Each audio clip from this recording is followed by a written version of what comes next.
Zach? Glad to have you back Oh, on. happy to be here. Yep, always happy to be here. Like I said, anytime you want me, I'm here. Fantastic. This is our last show before the portal starts popping off here on Friday. Friday. And we were just discussing, I wonder if Friday will be one of the most memorable portal days we've ever had, because I think there's always been tampering, right? But I think this year, specifically now that there's only one window, I think a lot of stuff, not just LSU, pretty much every team, a lot of stuff's probably already been worked out with people. And I wonder if just that first day that it's opening, we don't see some big time commitments across the board. Yeah, I think it's sometimes you have to wait on those dominoes to fall before everything else kind of falls into place. But I wonder, I mean, you've had a lot of coaching movement, especially early on in the season, I guess, for lack of a better term. So I wonder how much work some of these guys have been able to do on the portal guys or the potential portal guys at that point, and to see how quickly those dominoes start falling. Yeah, it'll be real interesting, especially since Thursday, right? Ole Miss plays Georgia. Uh, Yes, I believe is Thursday or Wednesday I or think it's Thursday, one of the two. Yeah, yeah, it might be right before it opens. So, right. man, depending on how that game goes, I'm gonna cross our fingers hard that Georgia beats Ole Miss pretty good. It could be a rough 24 hours for Ole Miss fans. I mean, can you imagine if they lose, say it's not that close against Georgia, and then bang, that next day, Winston's in the portal, Lacey's in the portal, all these people are in the portal, and the good ones, for a majority of them, you're going to know where they're going for the most part. Yeah, for the most part, it is actually Thursday. I actually had an Old Miss friend of mine call me a few minutes ago, and he said, "Do you think Charlie Weiss is talking to Lane Kiffin, getting him to help him kind of game plan for this game?" And I was like, "That's an interesting thought Yeah, experiment I didn't think about because that. you'd think he would want to help his coach, right? But then you also have to think about, okay, well, if they do lose, I can go get who I want out of the portal from Ole Miss and potentially Georgia, but for Right. Ole Miss more certainly at an earlier date. So it's like, I mean, ooh, that is interesting. I don't think it's anyone's thought of that angle. definitely an interesting thought experiment. I would venture to say he's probably not in sitting there like writing on the whiteboard with him, drawing up, scripting, and everything like that. But I would venture to say they're having some phone conversations like, okay, here's what we saw in game one. We know Kirby. We worked on the staff with Kirby. We know he likes to go to these things. And I think that's probably where it ends there. I don't think I don't think Kiffin's doing any hands-on work for Ole Miss on the side. Really, really helping him. I honestly think, I know he's been on this whole thing and like rooting for Ole Miss, very public on Twitter, on the Texas Bowl broadcast. Like, I think that's all BS. I think deep down he wants them to lose. Because if they lose, it's just like, hey, especially if they lose and it's not particularly close like it was in the first one. Like, man, like maybe it really was all Lane Kiffin this whole time. And just from LSU's perspective now going forward in the portal, I mean, I know you can fly the assistant coaches back and forth during this portal window, but I don't understand what the setup would be if Ole Miss was to win, because LSU is going to be hosting visits, and the most of the portal, what we need is offense. So a lot of offense players are going to need them in BR, but Ole Miss will be doing stuff in Oxford for their portal class too. So you're going to have, you're going to be walking by Charlie Weiss, but he's here and he's there. I just think it'd be a lot easier if they lost. And I think Kiffin, I think the whole room for Ole Miss thing is a charade. I think, he has a lot of ties and bonds down there, but he's for himself at the end of the day, and it only makes him look good if they lose. Let's be honest. Yeah, that's probably part of it. I think he obviously has the monetary incentive, but the monetary incentives he can Yeah. get by putting together a good portal Zach, he class doesn't and even going. know how much he gets paid. He doesn't even know. He doesn't care. I'm sure Sexton's telling him now. It's like, hey, if Ole Miss loses, you're missing out on this, but you can focus on the portal, and we can go build this for next year. You'll probably get more incentives for competing next year. So pick your poison there. Exactly.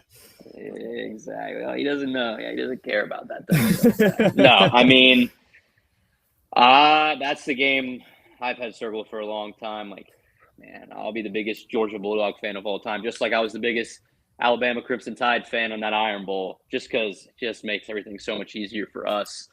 And I just don't even want to hear the narratives if somehow Ole Miss can end up being Georgia. Pete Golding did what Lane Kiffin could never do. It'd just be pain in the ass to deal with, especially when all Ole Miss fans want to talk about and their beat reporters is Lane Kiffin. Even though it's about to be the biggest game in the history of their program, but I guess that's what you do when you've never been there before. Don't tell them that, because they'll tell you that they're not thinking about LSU at all. They're not thinking about Lane Kiffin at all. No. Oh, my God. Spend time in either of our comment sections, and you'll see just the absolute mayhem of Ole Miss fans. Yeah, I mean, it's annoying, but, it's good for the algorithm. Oh, it's great for the algorithm. Are you kidding? I make sure on TikTok to respond to every single Ole Miss fan. So. Right? Yeah. All right, enough talking about Ole Miss's bowl game. Let's talk about our bowl game that we had that is thankfully over, the Texas Bowl, late Saturday night, very late. Man, not the game I expected, but the disappointment has continued through all the other games. I got a lot. I'll let you start off. I got a lot of thoughts. I'm very annoyed with how it all went down. Not even the game itself, but just you start off. I'll start with the most obvious of the two most obvious points of the game. One, the offensive line is absolutely atrocious. I'm sitting there watching it, trying to look at it unbiasedly as if I was somebody trying to get some of these guys out of the portal. And I don't know if it's the blocking scheme. I've said that before, but it was absolutely atrocious.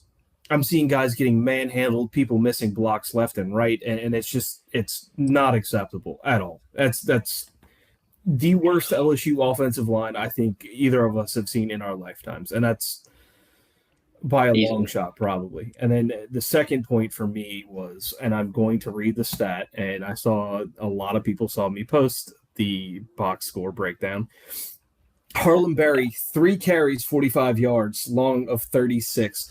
He had the fumble. I understand. Okay. Caden Durham, 5 rushes, 0 yards, long of 2. Why? What are we doing? Yeah. Why? I understand going to Durham after the fumble for a little bit. Durham just didn't have it in this day. Why do you not go back to Berry? And that was the most frustrating thing. And the big point about that for me is if Frank Wilson wants to take Harlem Berry to Ole Miss, that is not how you do it. No. That's not how you do it. You give your guy carries that you want to bring with you, unless his plan is to bring Caden Durham with him. And okay, then. But why do you take out Harlem Berry? I don't understand that. I mean, it's the story of the season. I think it's been the story, really, of Frank's second stint here at LSU, especially as a running back coach, is just whatever the philosophy is with his rotation. I can tell you what it's not. It's not giving the hot guy the ball. It's really been, in fact, the opposite. Second you get going, you know what? It's time for someone else to do it, unless your name is Josh Williams, and then you can play as much as you would like. But, I mean, I wasn't even surprised when it all happened. I mean, Berry, I've never been higher on a running back, because to week in and week out do what he does with this O-line is crazy. You see every other running back that gets to play can't do anything. And then I think Durham's a hell of a back. He hasn't been able to get anything going since the Florida game. I mean, the second he gets the ball, he's getting drilled in the backfield. And so for Harlem Berry, they're able to rip these runs off. It's very impressive. Now, if you told me Frank is staying next year and he didn't play, I could be like, okay, well, he fumbled, whatever. Maybe it's just like, I want to keep him healthy. Well, Frank's gone. He's going to Ole Miss. And all these Ole Miss people in the comments like, oh, he didn't play him because he wants to keep him healthy for him to go into Ole Miss. No, that doesn't even make any sense. But it's just why us LSU fans have been telling Ole Miss fans, you maybe shouldn't be that excited for Frank to come to Ole Miss, because, yeah, he's a hell of a recruiter, but what does it matter at the running back position if he's never even going to play his best guys? He just wants to rotate.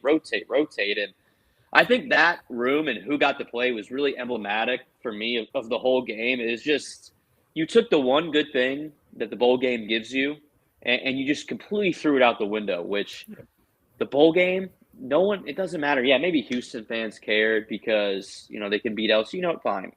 They didn't have a single opt-out, and you won by 3 with our worst team in years, completely depleted. Congratulations. But the one thing the bowl game gives you is that you can play these guys that are going to be here next year that haven't had a chance to play for the years they've been in LSU, to see what they have going in the next season. Not only to see them play in the game, but give them 2 weeks of practice, of practicing like the starter, to see how they handle it, see how they develop, and then see how they perform. And I didn't get to see any of the guys that I wanted to see play at all. Shanklin, I don't even know if he got on the field besides special teams. The wide receivers don't even get me started, because that pisses me off so much, because after the Alabama game or something, Frank really came on the press conference and said, you're going to see Teron Francis and Flash Wright play a lot more. And they haven't played a snap on offense. So I just don't get it. Obviously you can't. I didn't mind them playing all the dudes that portaled out, especially on O-line. It's literally, you got no one else to play. Right. So, it is what it is. But for some of these skill guys on offense, for me on the offensive side of the ball, it felt like you coaches were kind of like, no, I'm going to stick with my guys, and that's it. I'm not going to give you a leg up going forward in these guys. But it's just frustrating to me. And I really hope it doesn't cause any of these younger guys to transfer out, which I guess we're kind of coming to the end of that, so maybe we're past it. But very frustrating to me, because I wanted to see Shanklin, I wanted to see Manchild bad, I want to see Wright bad, because all the people that were at fall practice said those 2 receivers really stood out. And it would make sense, because the ones you play don't do very good. Yeah, and I think it's the cherry on the shit whipped cream that this coaching staff has been, especially on the offensive side of the ball, because it's like, you recruited these guys. How do you not want to do right by them at this point? Are you really going to not give them a chance to showcase for the next staff? I almost would have just rather Kiffin on a month of prep, not even a month of prep, coached through the bowl game and control of who he wants to see, and run basically vanilla offense the entire time. But at least you're getting to see guys who have the potential to stay and actually make a difference, rather than guys who are out the door.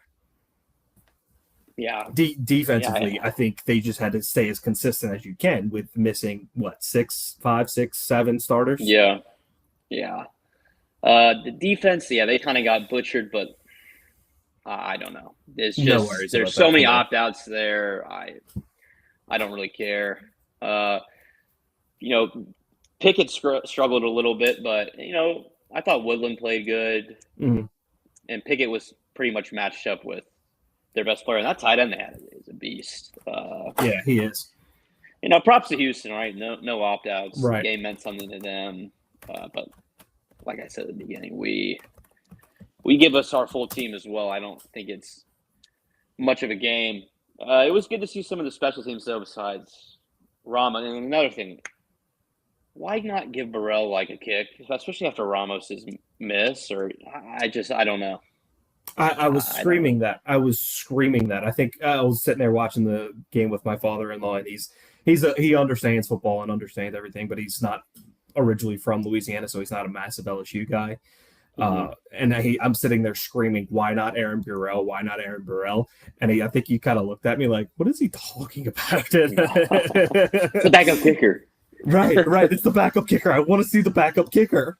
One of the other things that I kind of picked up on throughout the game was Jordan Gilbert at star. I don't think he played too bad. You can tell he's not necessarily comfortable in that role yet, but I don't think he played awful. Yeah. I mean, he didn't play star. He played safety in that first half of the Clemson game when Halsey got that phantom suspension. Yeah. Gilbert's a solid player, and I know he took a lot of flack last year because there were decently high expectations, him coming from A&M, but I think he was banged up a lot last year. I think he's a decent player. He probably can't be a starter necessarily on a championship level team, but he is serviceable. Yeah, and I think it was interesting to see somebody other than Harold Perkins in that role and what it can kind of look like going forward. Honestly, it kind of showed me a little bit of what Harold Perkins wasn't supposed to do, I guess, because you didn't see Jordan Gilbert actually like getting after the passer as much as Harold Perkins was for obvious like skill based reasons, but schematically they tried to drop Gilbert back in coverage a little bit more than what they did with Perk, which is probably to more of their skill sets. But it's interesting to see the difference between the two. Yeah. No, he did. I think Spears played pretty well. They did decent. The problem is they had no pass rush. And I think they're going to need to take more people in the interior than maybe I thought they would have to 2 weeks ago. Right. Like McKinley's a nice player, but he doesn't seem, at least not to this point, like the stud 5-star you were maybe hoping for coming out of high school.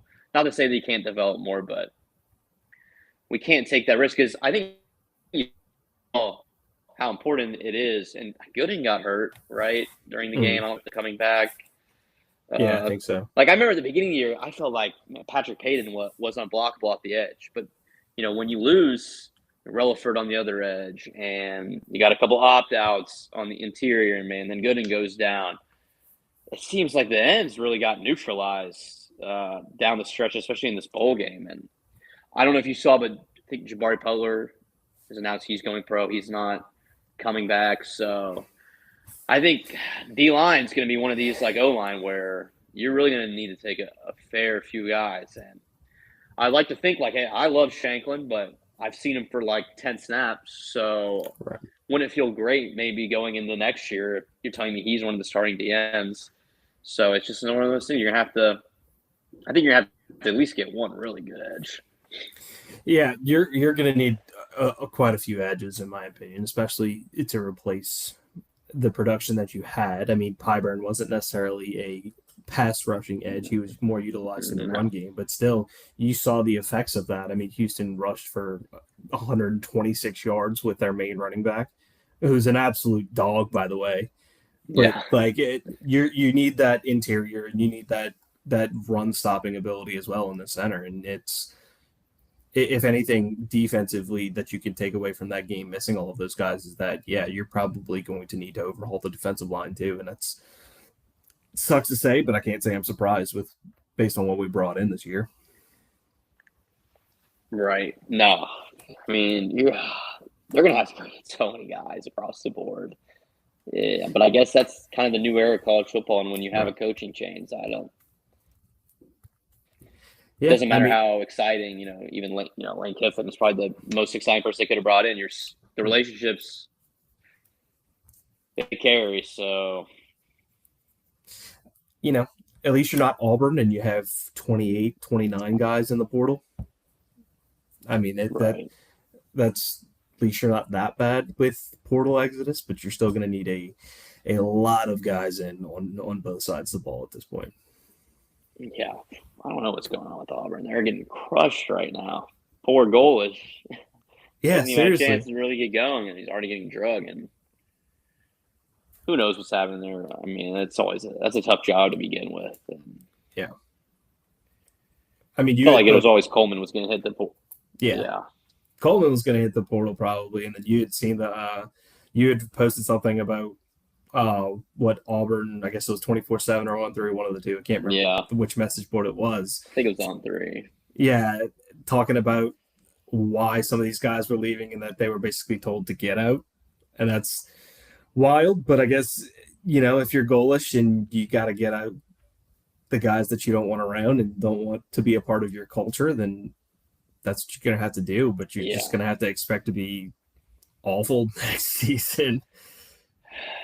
Which just kills you in this day and age, because you get off to a bad start. That's what kind of follows you. You're going to get negatively recruited like that, and you just don't get the time anymore, especially with the money you invested. Like when all the coaches, like when Brian Kelly, James Franklin, like it started to pop off, all these big time coaches getting fired and paying their buyouts, and people are like, "Oh, this is so terrible for college football." It's like, I get it, because all these teams were committing $20-30 million to the roster. You got to have some sort of return on that investment, because the people that are investing money, they're not getting a monetary return. They're paying all this money knowing they're not getting anything back. They want the enjoyment of their team winning. So when that doesn't happen, yeah, you got to get a new guy in charge. So, I mean, it'll be interesting to see what happens there. I guess we can dive into the portal. I've seen people, throw LSU in the mix for Coleman. I don't know if I've seen it from like a reputable source being like LSU is going to be involved here. I think it's maybe connecting dots. Look, I know they just had that thing come out yesterday where apparently him and Eric Singleton were partying before the games and they're bad leaders. I get all that, but man, I still want him. I mean, he's as talented a receiver as you're going to get available in college football for sure. And look, we got all this money to spend. Why not? That'd be a pretty surefire way to spend it. It would be. It would be. And you would hope that if you promised him enough money and said, hey, look, Baton Rouge is a fun place to go party. There's plenty of time to go and do that. Friday nights, let's just stay at the Cook Hotel. Let's stay in. If you want to, have a drink, 1, 2 with the boys at the Cook, that's fine. But let's not go out to Tigerland the night before. Let's stay in and prep. Like if you can get him to do that, if what's being said at Auburn's true, then he'll be back in a conversation of being a first-round draft pick next year at this time. Absolutely. And I've already seen people be like, oh, I don't want to commit the amount of money it's going to take for him just to one player. I get that, but, man, that would just be a statement. Like, he's the number 1 overall player in the portal. Imagine, you get him, you get a Levitt or a Sorsby or a Chambliss. I mean, that's going to be a statement to the rest of the country. Like, well, LSU's not playing around. Right. And you've got $30 million to play with. And if he costs you $5, you got 25 more to spend for the rest of the team that you need to fill out. And you can figure out a way to make all that work. Monetarily, I'm not worried about it. Monetarily, if they wanted him, I'm pretty sure that they could go get him without a problem. Yeah. And especially when, Billy Glasscock and Kiffin have kind of been known, at least at Ole Miss, for really finding cheaper guys in the portal that aren't so highly recruited, and in the high school ranks and getting them in and them overperforming. So if they keep that up, mix that in with these high dollar guys like Coleman and Kawan Lacey, obviously you're going to pay a lot for a quarterback, you're going to pay a lot for an O-line. I mean, you have plenty of money to do that. So I'm not really worried about the money. It's just how they're going to choose to do it.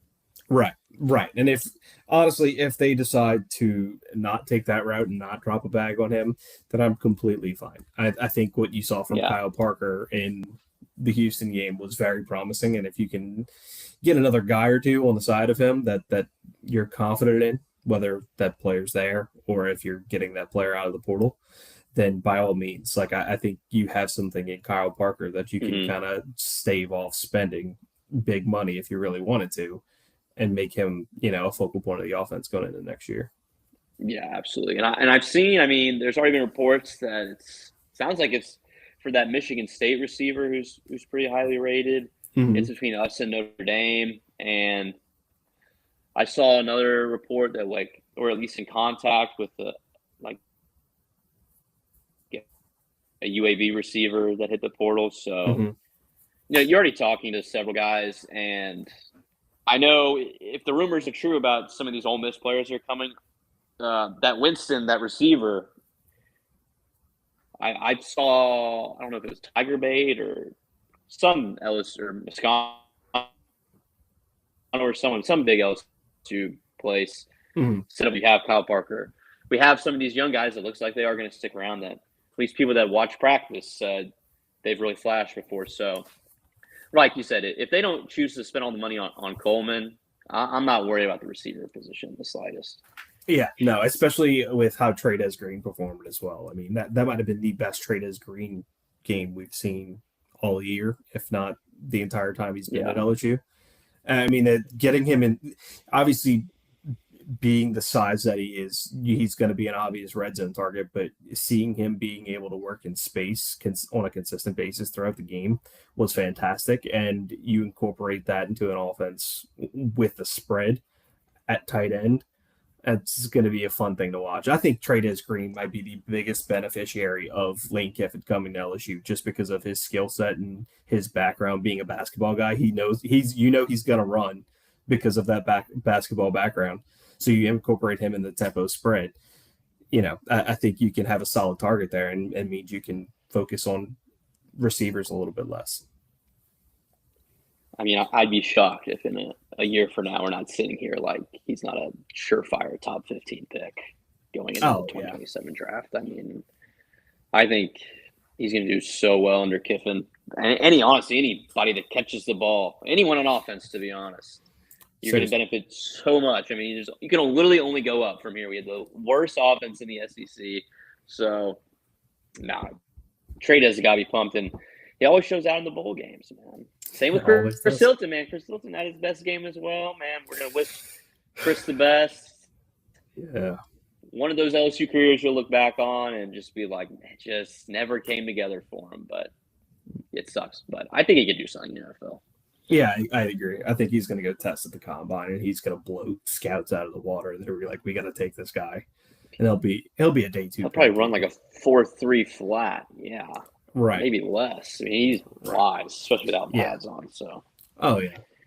I bet he gets drafted at the end. For sure. So I guess we could talk about the quarterback situation because I think that's developed a lot since the last time we talked. There was obviously something right before we came on. It seems like a decently reputable account saying there's a lot of scuttlebutt between agents that Sorsby, the Cincinnati quarterback, looks like he might be going to LSU. I mean, obviously don't know how much to trust that, but would make sense. He's pretty highly recruited. It seems like the Chambliss thing is just there's a lot of uncertainty all of a sudden. Since they delayed it, and now it doesn't seem like there's like going to be this hard definitive answer before the portal opens, which obviously leaves us in a tough position because you don't want to wait and then say he doesn't get a decision until like the 8th. And then, I would imagine all those quarterbacks would be gone. Right.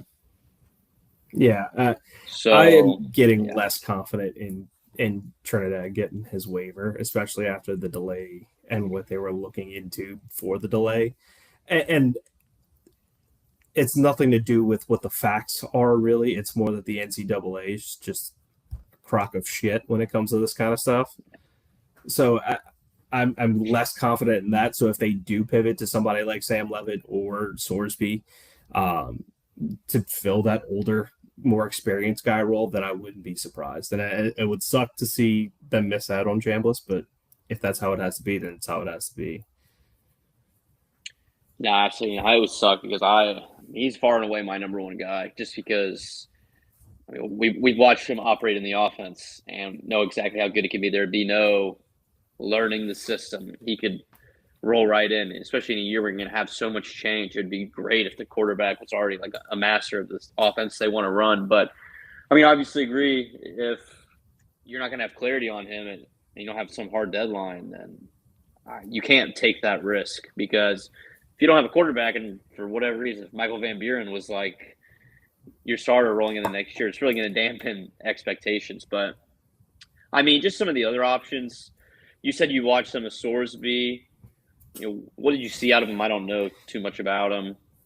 Yeah, so I kind of did a deep dive before we got on here and kind of looked through some of the highlights of his games this season and kind of read up on his draft profile and how he would, fall if he were to come out this year. Obviously, he's not, but just see the evaluation there. And I think from watching him and kind of getting eyes on his tape a little bit, it really, I think the best tag that I can give him is he's a gambler.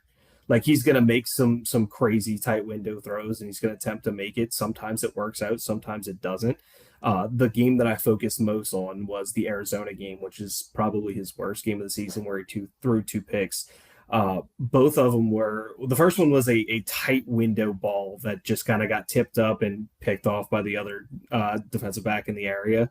And the other was just like a lob that it's just like, why are you lobbing it? And in both situations, it's probably a throw that doesn't need to be made, but I do like the ability and the willingness to be able to take those risks.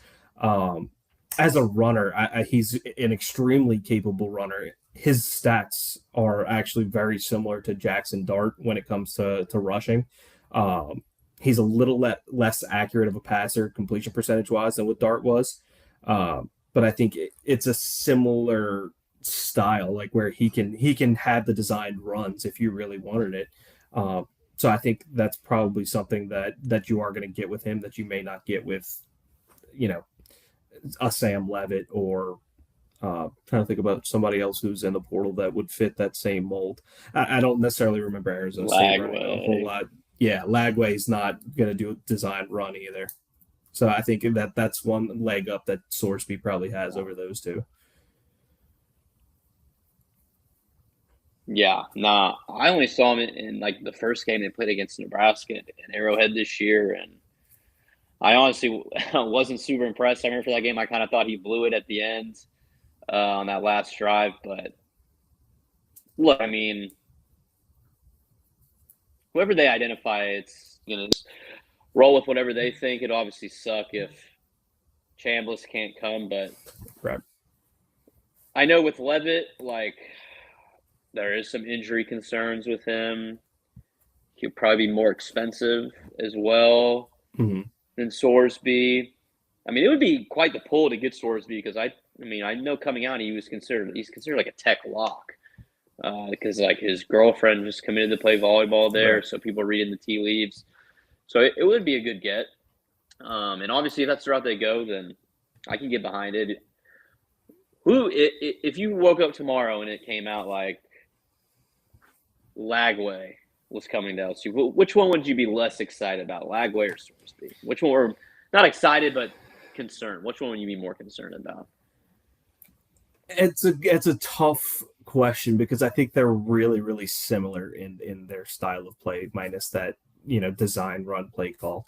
Mhm. Um, and Lagway has made more mistakes. Lagway also has that inconsistency problem in big games, as Sorsby. Sorsby's had a lot of inconsistency in big games. The mistakes that Lagway made just so happened to be against SEC teams, whereas Right. Sorsby was playing in the Big 12. So I think, with that being said, I think I would prefer Sorsby. Um, but I think with those two, it's splitting hairs. I think I would definitely take Sorsby over Lagway if you made me choose. I wouldn't be disappointed in either, but I think I would ride Sorsby just because his mistakes are a little bit less, and Sorsby's on an upward trajectory, whereas Lagway's more of on a Yeah. downward trajectory here. Yeah, I think I'd just take Sorsby just because of the legs. I'm just dying to see a mobile quarterback that, I know Van Buren's a mobile quarterback, but I can't watch this offense without cringing every single play. But yeah, no, I mean, if Sorsby's a guy, I can get behind it. Obviously, there's going to be some worry. He's not a surefire home run pick, but who is especially going into this year, there are supposed to be so many of those guys you thought are going to be amazing quarterbacks. Nussmeier, Klubnik, Arch Manning, and it obviously doesn't work out that way. So, I mean, we've talked about this before. Kiffin hasn't not hit on a quarterback since he's been at FAU. So, got to have confidence in whatever route he goes. Yeah, and I think in this case, it makes more sense for Sorsby to be an LSU guy than it does for LSU to bring in Sorsby. Not saying that LSU wouldn't want to bring him in, but I think the potential for Sorsby to come into a Lane Kiffin offense and have Lane Yeah. Kiffin and Charlie Weiss and company develop him a little bit better, because he's got some things that he can just tweak a little bit and should be decent fixes. Um, so I think having the benefit of Kiffin and Weiss would definitely help his draft stock going into next year. But I don't necessarily think he is the best guy for LSU if LSU wants to compete for a national championship next year. Not saying that he couldn't, but I just think it makes a little bit more sense for Sorsby than it does for LSU. No, absolutely. I mean, it seems like we're pretty much on every top quarterback in the portal. I think Shea came out today and said that the reports of like LSU talking about Lagway's kind of overblown. It's just more due diligence. It's not like serious conversations. I wish, and I haven't heard, maybe they are, but I haven't heard anything. I wish they would kick the tires on Drew Messamaker, right? Mm-hmm. The UNC court. He's got some crazy throws. I'd be super excited if they got him, but I know it's kind of considered that he's just going to follow Eric Morris to Oklahoma State, but wouldn't mind if they kick the tires on him as well. Yeah, and if for some reason he decides he doesn't want to go to Oklahoma State, and you can pull an older guy like a Trinidad, like a Levitt, like a Sorsby, and then have Messamakers sit and develop in Lane Kiffin's offense for a year. Not saying that that's very likely, but that would be my ideal situation. Obviously. No, that'd be amazing. They can pull that off. It'd be probably the most expensive quarterback room in college football, but why not? And one interesting thing now that we're still talking about quarterbacks is, Van Buren came out and said he has talked to Lane Kiffin about staying, which that was news to me. As of this moment, he still hasn't hit the portal. I just can't imagine it from his perspective staying, but maybe there is a chance he stays as a backup and sees what a year under Kiffin can do. I wouldn't hate it because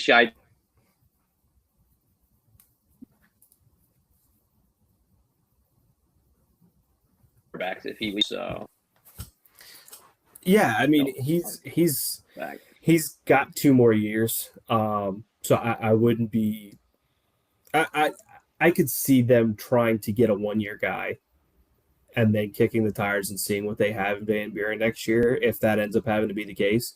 And I wouldn't necessarily be disappointed in it. Obviously, Van Buren's got the tools to fit in Kiffin's offense. He just hasn't really performed at the level you would have liked, but he's got the tools. So I think it could really make some sense for Van Buren if he's thinking about his future and kind of wants to see how he fits into Kiffin's system and what Kiffin and Charlie Weiss and Stevens can do with him.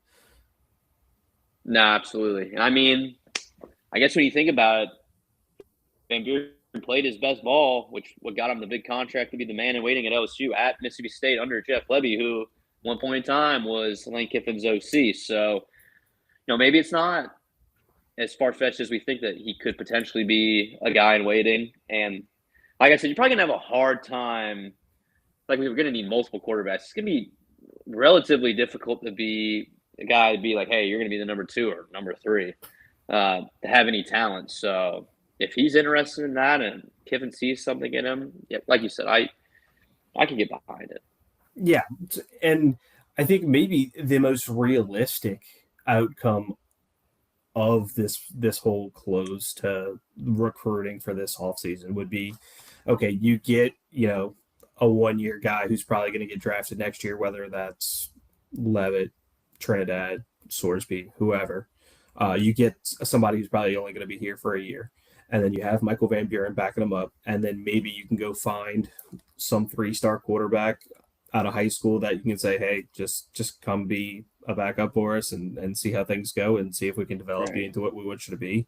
That's probably the most realistic way this goes down. And I don't really have a problem with it. I mean, I think that would be a solid, close to the portal and close to spring recruiting for this year. No, absolutely. I'd be perfectly fine with that. Like I said, the third one is going to be tough. Yeah. You're either going to get some real low rated kid or maybe like an AJ Swan situation where, I don't know, you just kind of want to come play at a big program, maybe see how it is for a year. And if you don't think you can stack up, where did he go? Did he go to App State this year? He went to App State and he is back in the portal. Oh, imagine that. Imagine that. He's touring the country these 4 years. Right. No, good for him though, getting back out there playing this year. So we talked about quarterback, running back. I mean, it's been talked about at length. I think we feel pretty good about keeping Harlan Berry at this point. Interesting, Durham, hasn't hit the portal yet. Kind of came out day before the game that I think Lon said he was entering the portal. Who knows? But I think the one picture he posted on his Instagram story last Friday, I think that got blown out of proportion. I think he was more so saying this is the team's last game. I didn't look at it oh, he's hitting the portal. So that'll be one to watch. Yeah, that whole trio of potential running backs for LSU next year is definitely going to be interesting down the stretch. And I guess you got to wait for the first domino, which would be Keywan Lacey, I guess, at this point to see how things kind of unfold. Yeah. But that's also not going to be found out until what would be Friday at the earliest, because they play Thursday night. How funny would it be, though, after – right. Now, how funny would it be after all this if, Frank goes to Ole Miss and we end up keeping Durham Barry and we get Lacey and they get Juwan Johnson? That would be I know that would crush wild. you a little bit. That would be wild. I would be a little upset. I think Juwan Johnson might be a little upset too, considering he wants to play quarterback. But and honestly, if that's how it happened, I think Ole Miss would be in some real trouble, because you're going to go in with Juwan Johnson as your RB1. It's tough. That's tough. That would be really funny, though. It would be pretty funny. It would be pretty funny. Yeah, so I guess running back gets played out. We kind of know what to look for there. We've already talked to receiver. O-line is kind of a lot of the same that we've been saying. There have been a decent bit of big-time G5 O-linemen hit the portal. The ECU tackle, that's going to be pretty highly rated. And a few other guys I've seen. They're going to have options there. They're going to have to take a lot. I don't know if you saw Peter Burns had a tweet yesterday, maybe alluding to the fact he thinks a lot of these LSU linemen in the portal are, talking to their agents trying to get more money. But I think I don't know how much I necessarily believe that. Yeah, no, I don't necessarily believe that they could get more money. Having some conversations with the coaches in my life, I'll say it that way, some of these guys are not necessarily represented as well as they should be in these situations. So I wonder if it's a scenario like that where they're saying, hey, you could go get more money somewhere else, or try to see if you can get more money out of LSU, and there's just not going to be as big of a market as some of those guys are projecting to have. Yeah, the thought that they could hit the portal and renegotiate with LSU for more money after the season they all had. I mean, if you want to sell me on Curne, maybe, okay, but I've also heard behind the scenes he maybe hasn't been as professional as you would want him to be. Tyree Adam, you told me that, okay, maybe, but he didn't grade out good at all in run blocking. I mean, he's a decent pass protector, but, being the best of a crappy bunch doesn't mean you're entitled to make, an extra $100,000. So I don't think I believe that. And I think we can continue to talk about the O-line, but you're just going to need 7 of them. So right. Until we start hearing some names that we're linked to, I don't know how much there's talked about. Although I haven't heard anything about Braylon Moore. That's one to keep an eye on. I think, see if he goes pro or not. Haven't heard anything yet. I think we're getting to the point where pretty much all the other guys that we wondered about going pro and have already said they're playing the Senior Bowl or the East-West Shrine. So maybe he's the one guy coming back, which I'm fine with. Center is a pretty hard position to find. Yeah, it's a hard position to find. And I think, like you said, it's the best of a bad bunch. And for me, he was the best portion of that O-line. And I don't really think he did a bad job there. I think there's a lot of other things working against that offensive line than what Braylon Moore. And I think he probably had a as good of a season as he could have had considering the situation. So I'd love to keep him for another year. And for him, I mean, boost your draft stock, stay another year. Absolutely. And it seemed like he was, after he got rolled up on in that La Tech game, I don't think because he played through it and gutted it out, I don't think he ever got back to 100%. I mean, that week 1 game, I know Clemson didn't end up doing good, but all those D linemen are still projected first, second round picks. So, and he was the SEC lineman of the week. So, I would take him back in a heartbeat, and I'm hoping that no news is good news with him. Yeah. We've talked about. Oh, go ahead. The other one it's interested that we hadn't heard anything about either is Solomon Thomas. Yeah. interesting that you hadn't heard anything, and I wonder if he's waiting to see if Alex Atkins has some kind of analytical role in the staff, but I haven't heard anything Don't about do it, Solomon Kiffin. Thomas. Don't do it. Don't do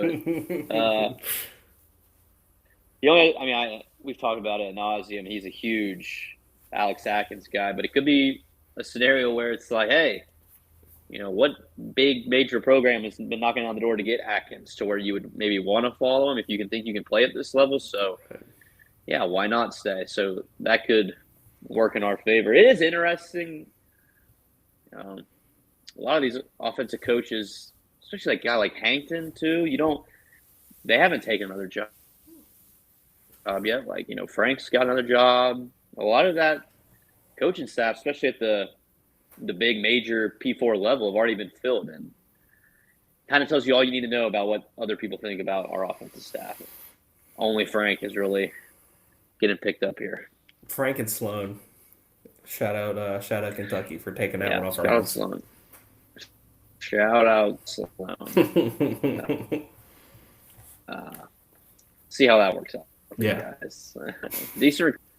Yeah, that's about it. That's all the good I can say.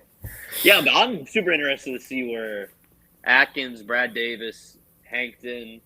I got into it like a couple weeks ago with Ohio State fans after they interviewed Hankton. I had a whole thing, and they were like, "What?" It's like, trust me, you'll find out. I hope you guys land them. But no, it'll be interesting to see. If I had to guess, you're probably right. I think they'll probably take like analyst roles at a big time program and just maybe sit out a year, because just waiting boost your draft, or not your draft stock, but your stock as a coach, because it couldn't be any lower right now for some of these guys. No, absolutely not. Okay, so we talked about the D line already. Need a couple interior, a few DNs for sure. What do you think about linebacker? I think maybe another disappointing thing is, it was really only Charles Ross that you didn't get to see. You saw CJ, Jim Coy, you saw Zach Weeks. Obviously, Keys was always going to play. I think the presumption is Witt's going to come back. So, what do you think? Do you think you need another linebacker, or would you be cool with next year it's Witt and Keys paired together? How would you feel about that? I wouldn't mind Witt and Keys being paired together next year. I would prefer to probably take somebody with a little bit more experience. If you can get me a senior or a junior who's going to get drafted, I would like a little bit more experience there, but I wouldn't be disappointed in Keys being that number 2 guy. Because I do think you also have a lot of depth behind that. I think Singleton got a lot of run on defense too, and I don't know if you had seen this either. He had 9 tackles and 1 for loss. Yeah. He had a decent game for considering how bad the defense was. He is massive. He is absolutely massive. He was a lot bigger than I thought he was going to be. Pause. He was a massive dude on the field, and I just wasn't expecting him to be that big when he came on TV, and I was like, wow. Yeah, now that you say that, I do remember there were some positive reports about him in fall camp. I remember him and CJ Jinkoy. There were some pretty rave reviews of guys that could be next up. I wanted to see Charles Ross, but it's a crowded room with a lot of talented young guys. So I feel good about linebacker just because that's Blake Baker's butter. So I don't think I'm nearly as high on. I've never been as high on Keys as I think everybody else, but I trust the eval, and I think if there's some slam dunk linebacker in the portal, they would go out and get him if there was mutual interest. So I'm not too concerned, but yeah, I'm fine with rolling into next year with what we got. As the caveat being Witt being back, absolutely have to have him back, but I feel pretty confident that he will be. DB, probably the most disappointed I was out of the defensive position groups, just because the D-line was not good, but there were so many guys opted out. I wasn't shocked about that. The DBs got roughed up a little bit. Yeah, they certainly did. And it makes me a little bit less confident in what we have. But I do think is still a lot of potential there. I'm still a big fan of Deshaun Spears. I'm still a massive fan of DJ Pickett. Like, the bowl game wasn't necessarily going to change that. And the other thing is, you kind of think about, we talked about the defensive line not being on their P's and Q's for this game. The defensive backs also stand a lot to gain from having good defensive line play as well, because the quicker you get there, the less time you have to cover for. So how much of that is, just being in coverage for an extended period of time? No, that's absolutely right. And kind of like we said about the front, they had a lot of guys opt out too, and some of the best players on the entire team. So there was obviously going to be a little bit of a drop off. It was good to see guys like Jakeem Jackson get some run. That was a guy I think we were all excited about when he came. He kind of just got buried on a loaded depth chart. I'd have to go back and watch and see how he did, but I didn't see him, getting absolutely burnt. So it couldn't have been that bad. I still believe that they're going to go out and look for like a Delane. Like, you're not going to find a guy to his caliber. I think they'll go out and look for maybe a guy at a ACC Big 12 that had a nice season that fits the Weigman mold. And I think if there's a guy out there that they can go and get, they will. And if not, they probably will just stick with what they have. And I think it'll be okay, because I do expect Pickett to make a jump. Just with the way I think his body will develop. Like, the quarterback, I have zero concerns about with Corey Raymond. It's DJ Pickett. Yeah, I agree. I think, like you said, if there's a guy out there that you can go snag from an ACC school, a Big 12 school, who has what they need, you tell me that we're going into, the next season with a rotation of your portal guy, DJ Pickett, PJ Woodland, and Jakeem Jackson, then I think that's a really, really good defensive backfield. Yeah, absolutely. And you still got, I'm being a big fan of Spears, right?